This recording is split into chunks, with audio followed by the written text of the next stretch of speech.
With these actions, we will begin the complete restoration of America.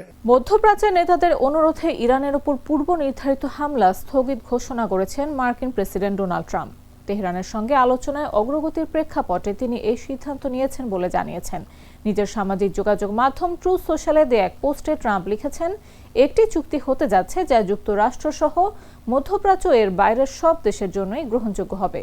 তবে যুক্তরাষ্ট্র, Israel ও ইরানের মধ্যে চলমান সংঘাত নিরসনে থমকে থাকা আলোচনায় ঠিক কী ধরনের অগ্রগতি হয়েছে তা এখনো স্পষ্ট নয়। ট্রাম্প জানান, কাতারের আমির শেখ Tamim bin Hamad Al Thani এবং সৌদি যুবরাজ মোহাম্মদ বিন সালমানের মতো আঞ্চলিক নেতাদের মধ্যস্থতার কারণেই তিনি তার সিদ্ধান্ত পরিবর্তন করেছেন।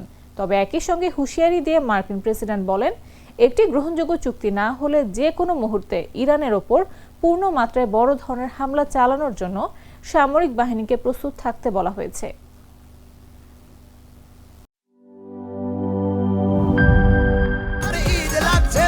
খুশির জোয়ার সব খানে, আর ঈদ লাগছে মনে, বিকাশ পেমেন্ট সব